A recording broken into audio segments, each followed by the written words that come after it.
러시아와는 당장 단교해야 한다. 일본을 완전히 바보 취급하고 있는 상황이다. 현재 러시아가 일본의 벌인 일로 인해서 일대 혼란이 빚어지면서 대대적인 보도에 들어간 상황입니다. 최근 들어 러시아는 미 바이든 정부가 들어선 이후에 더욱더 일본에 여러가지 압박을 가하고 있는데요. 미국이 일본에 중장거리 미사일을 배치하려고 하자 러시아 외무장관이 가만히 있지 않겠다고 응수하는 등, 안 그래도 일본과 크고 작은 대립을 하고 있는 러시아가 일본에 더욱 강경해지는 분위기가 연출되고 있습니다. 특히 국가의 잔치라는 도쿄올림픽을 앞두고 러시아가 독특한 방법으로 일본에 찬물을 끼얹는 정황도 포착되고 있는데요. 근접 국가로서 올림픽이 잘 되도록 협조를 하는 게 아니라 오히려 일본이 거슬려 하는 행동을 하고 있다고 합니다. 러시아는 도쿄올림픽을 통해서 오히려 일본과 영토 분쟁 문제를 확실히 보여준다는 계획을 세운 것입니다. 한국 누리꾼들은 러시아가 보여준 방법을 한국도 실행해야 한다면서 매우 흥미로워하고 있는 상황인데요. 한국 누리꾼들은 러시아의 모습을 보고 각종 기발한 아이디어를 내놓기도 했습니다. 우선 러시아는 쿠릴 열도 문제를 일본과 여전히 다툼 중이며 일본은 땅을 돌려달라고 계속 주장하고 있습니다. 러시아는 애초에 쿠릴 열도 분쟁섬 4개 중 2개를 돌려주고 2개는 나중에 돌려주겠다는 제안을 했지만 과거 고이즈미 총리가 이런 식으로는 안 된다며 거절했는데 현재는 러시아의 입장이 돌변해 그마저 날아간 것입니다. 물론 아베 총리는 중의원 선거 즈음에 항상 푸틴을 찾아가 회담을 하면서 평화회담은 곧 성사된다고 말했습니다. 일본 국민들에게 마치 금방이라도 쿠릴 열도가 일본에 반환될 것처럼 항상 이야기해왔지만 선거가 끝나고 자민당이 승리를 거두면 언제 그랬냐는 듯 쿠릴 열도 이야기는 사라졌고, 오히려 러시아에서는 쿠릴 열도에서 군사훈련을 하고 레이더를 배치하는 등 일본이 보란듯이 도발을 일삼고 있었던 것입니다. 쿠릴 열도 분쟁 시 러시아 국민들은 독도는 한국 땅, 쿠릴은 러시아 땅이라는 피켓을 들고 한국과 러시아를 자극하는 일본에 항의하기도 했습니다. 러시아도 독도가 한국 땅이라며 화를 낸 것입니다. 또한 러시아는 올림픽을 맞아 일본의 여러가지를 문제 삼아 일본을 자극하고 있는 것으로 나타났습니다. 예를 들어 2020년 도쿄올림픽을 앞두고 러시아는 일본 대신 한국을 전지훈련 기지로 삼아 일본을 놀라게 했습니다. 당시 러시아 국가대표 선수들은 일본을 찾아가지 않고 국군 체육부대의 시설에서 훈련하는 모습을 보였습니다. 일본은 과거 88 올림픽 때 러시아는 물론 서방 국가들에게 한국은 칼기 폭파가 일어나서 치안이 불안정하다 혹은 북한이 언제 전쟁을 일으킬지 모른다는 등의 이유를 들어 한국이 아닌 일본에서 전지훈련을 하도록 방해를 놨습니다. 당시 한국은 억울하게 전지훈련 선수단을 상당히 빼앗겼는데 이번엔 도쿄올림픽이 방사능 문제 등이 이슈가 되자 2019년 당시 많은 선수들은 일본 말고 한국에 오는 모습이 연출되었고 러시아도 당연히 그 행렬에 동참한 것입니다. 일부에서는 굳이 한국에서 그렇게 안 해도 도쿄올림픽은 해외에서 관광객도 오지 않는 등 안 그래도 절반은 망친 상황인데 그렇게까지 한국에 해야 하냐는 의견도 나오는데요. 하지만 일본은 한국 올림픽 때마다 방해 공작을 일삼았습니다. 앞서 서울올림픽 이해는 물론이고 평창올림픽을 앞두고는 아베 총리가 개막식을 불참하겠다는 의사를 밝혔고 각종 TV 프로그램에서는 평창올림픽이 너무 부실하게 준비되었다는 방송을 하루 종일 내보냈습니다. 당시 일본에 살고 있는 한국인들은 일본이 평창올림픽을 망하라고 거의 고사 지내는 수준으로 집요하게 한다면서 한국의 부정적인 이미지를 전 세계에 심고 있다고 전합니다. 올림픽이 진행되는 중에도 일본의 컬링 대표팀이 한국산 딸기를 맛있게 먹었다고 하자 일본 농림수산 장관까지 등장해 원래 딸기는 일본 것이라는 발표를 하기도 했습니다. 물론 그럼에도 불구하고 평창올림픽은 성공리에 마쳤고 일본 선수들조차 한국 선수촌 음식이 맛있었다, 한국 사람들이 따뜻했다는 의견을 보이기도 했습니다. 그런데 이렇게 일본 대신에 한국에서 전지훈련을 하면서 일본을 자극했던 러시아는 또 다른 방법을 들고 나왔습니다. 도쿄올림픽 조직위원회는 최근 러시아 서핑팀의 훈련 사진이 게재된 SNS를 보고 눈을 의심했다고 하는데요. 러시아는 이번에 도쿄올림픽에는 지난 평창올림픽과 동일하게 국가의 자격으로는 참여할 수가 없습니다. 따라서 대부분 선수들이 개별적으로 올림픽에 참여해 개별로 메달 집계가 되는 상황입니다. 따라서 IOC에 러시아라고 공식 기록이 남지 않으므로 국가적 색채는 조금 덜 하다고 할 수 있는데요. 하지만 러시아 정부는 이번 도쿄올림픽을 출전하는 서핑팀을 바로 쿠릴 열도에서 훈련하는 모습을 연출한 것입니다.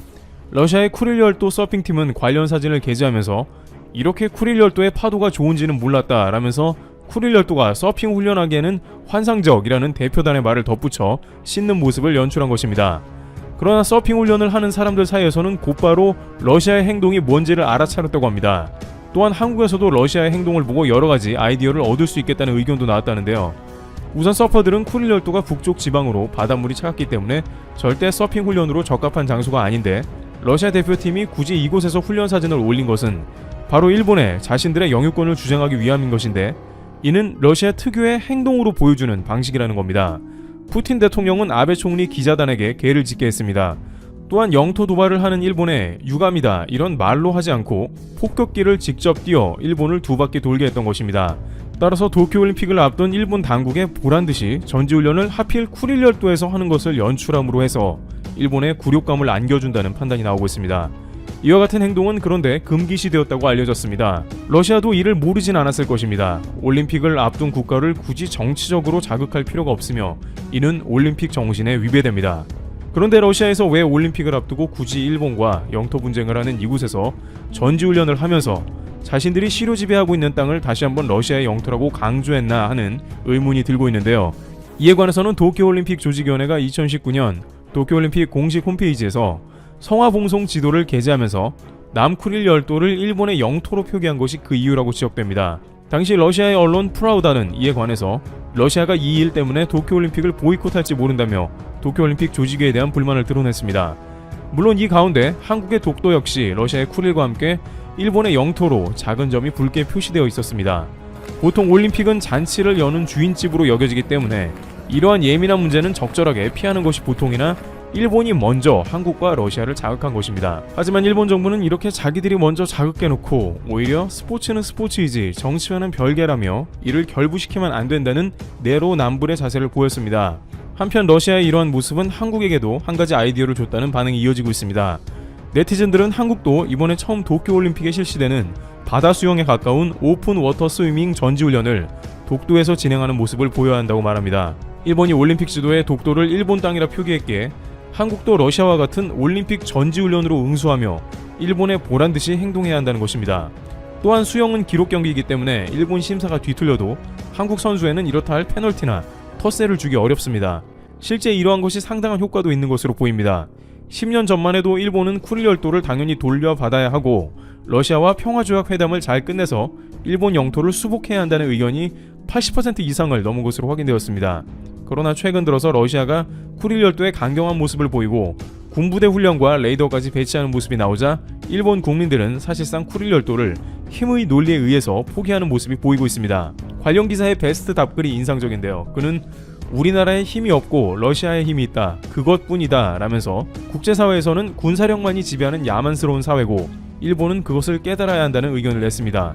한국에서는 아무리 상대가 강하더라도 이런 순응하는 댓글은 좀처럼 보기 어려운 종류의 답변인데요. 한국 전문 영국 기자 마이클 브리는 한국은 경제 제2대국인 일본을 발톱의 때만큼도 안 여긴다 라고 말할 정도였습니다. 하지만 일본은 한국과는 달리 자신보다 강한 상대에게는 굳이 대응하지 말자는 기조가 강하다는 의견이 나옵니다. 따라서 한국도 지속적으로 군사력 증강과 더불어 일본 측에 독도에 대한 확고한 강한 의지를 피력하면서도 시료 지배를 강화해 나가야 하는 것이 그 이유입니다. 이와 같이 최근 러시아는 도쿄올림픽을 앞두고 전지훈련을 쿠릴 열도에 하면서 재를 뿌리고 있지만 그러한 방법이 일본에 적지 않게 효과가 있는 것을 한국에 보여주고 있습니다. 트래블튜브 삼성전자가 개발하고 있는 차세대 스마트폰 AP 엑시노스의 성능이 예상보다 훨씬 잘 나올 것으로 기대가 되고 있으며 퀄컴의 스냅드래곤 875보다 뛰어날 수 있다는 외신 보도들이 많이 나오고 있습니다. 이에 대한 자세한 이야기 한번 시작해 보도록 하겠습니다. 좋아요, 구독 한 번씩만 부탁드리면서 시작합니다. 내년에 삼성전자가 출시할 것으로 알려져 있던 엑시노스는 크게 두 가지 제품으로 분류가 됩니다.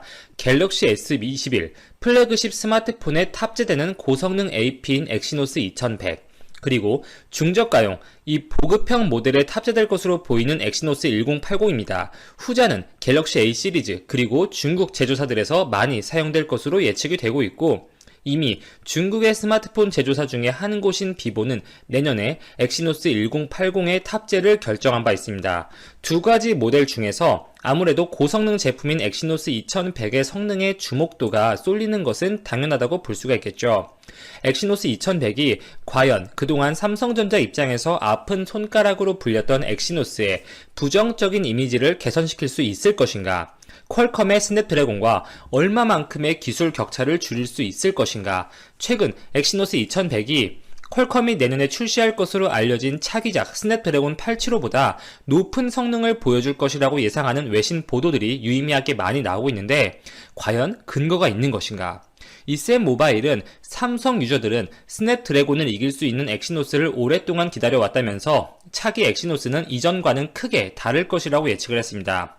폰 아레나 등에서 보도한 긱벤치 점수를 기반으로 할 때 엑시노스 2100이 탑재된 갤럭시 S21은 싱글코어 1302점, 멀티코어 4250점을 기록했고 이는 싱글코어 1159점, 멀티코어 4090점을 기록한 스냅드래곤 875 제품보다 높은 수치를 보였다고 보도를 했습니다. 물론 테스트 시기가 다르고 테스트하는 환경이 다르기에 명확히 표준화시키기에는 어려운 면은 있겠죠.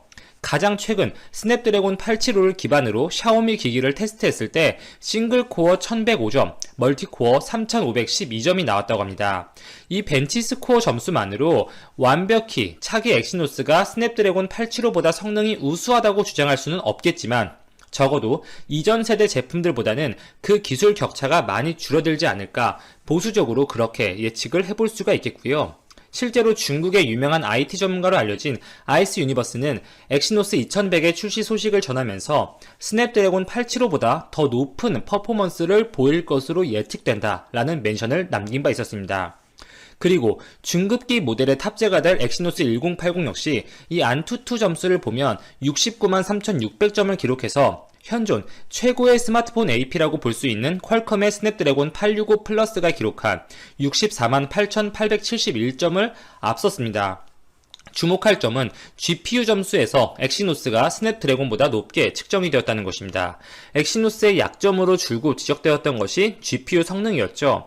이 아드레노를 앞세운 퀄컴과 비교해서 엑시노스에 들어가는 말리 GPU는 항상 그 성능이 떨어져 왔던 것이 사실이었습니다. 실사용에서도 많은 부분 체감이 되었었죠. 삼성전자도 이를 인지하고 장기적으로는 GPU를 강화시키기 위해서 AMD와의 협업을 강화하고 있고 AMD의 RDNA 아키텍처 기반 GPU를 이른 시간에 탑재하기 위해서 노력을 하고 있습니다.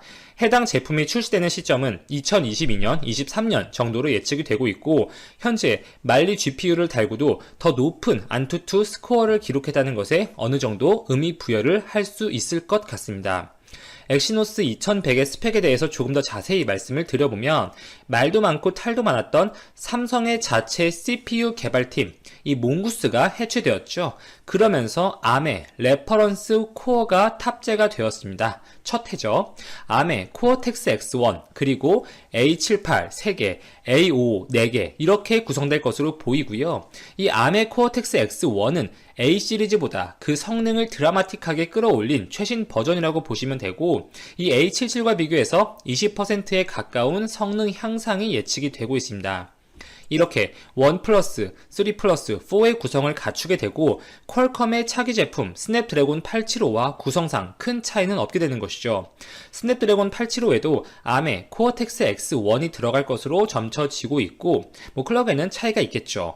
이 두 제품 간의 CPU 성능에서는 이 종합적인 구성이나 요소들을 봤을 때 큰 차이가 없을 것이라고 기대할 수 있는 근거가 되는 부분이겠죠. 스냅드래곤과 엑시노스의 성능 격차가 그동안 지속적으로 커졌던 이유는 물론 GPU 성능 차이도 있었겠지만 거기에 더해서 삼성이 자체 개발한 이 M5 커스텀 코어가 기대만큼 높은 성능을 보여주지 못하면서 CPU 성능에서 마저 스냅드래곤에 밀린 것이 주요했습니다. 특히 엑시노스 990 올해에 그 차이는 명확해졌고 실제로 올해 출시되었던 삼성전자의 스마트폰 S20이나 노트 20을 보면 이 퀄컴의 스냅드래곤과 엑시노스를 교차 사용한 바 있었죠. 유럽향 제품에는 엑시노스를 탑재시키면서 많은 유럽 사용자들로부터 원성을 샀던 일화가 있었습니다. 이렇게 엑시노스가 스냅드래곤을 견제해오지 못하면서 퀄컴이 스마트폰 AP 시장에서 특히 프리미엄 시장에서 질주하기 시작했고 그에 따라서 스냅드래곤의 제품 가격은 정말 큰 폭으로 상승했고 결국 종합적인 안드로이드 스마트폰의 제조 가격 상승을 불러오게 되었습니다. 이 종합적으로도 제조사의 입장에서 볼 때도 엑시노스의 분발, 견제가 분명 필요한 상황이고, 하나 고무적인 사실은 엑시노스 2100뿐만 아니라 엑시노스 1080 역시 굉장히 높은 성능을 보여주고 있다는 것입니다. 현존 최고의 AP라고 불리는 퀄컴의 스냅드래곤 865와 견주는 정도의 퍼포먼스를 보여주고 있고, 내년에 출시되는 삼성 갤럭시 A 시리즈의 경우에도 이 지금보다 훨씬 우수한 성능을 보여줄 가능성이 높겠죠. 물론 현재 나오는 벤치 스코어 상으로 그렇다는 이야기입니다. 지금 중국 화웨이가 미국의 제재로 인해서 사실상 박살이 나버렸고, 자사, 중저가 스마트폰 브랜드인 아너를 매각한다는 소식이 이전에 저희 방송에서도 말씀드린 바 있었고, 이 기사화되고 있는 시점이죠. 화웨이의 전체 스마트폰 출하량 중에서 아너 제품의 비중이 25%에 이르는 만큼 결코 작지 않아서 사실 세계 출하량 기준 삼성전자가 독보적인 1위 기업이 될 가능성은 아주 높아졌습니다. 사실상 확정되었죠. 이러한 상황과 맞물려 이 AP의 드라마틱한 향상이 결부가 된다면 중급 스마트폰 시장에서 삼성전자의 영향력이나 인기가 더 커질 수 있는 하나의 계기가 될 것으로 보여집니다.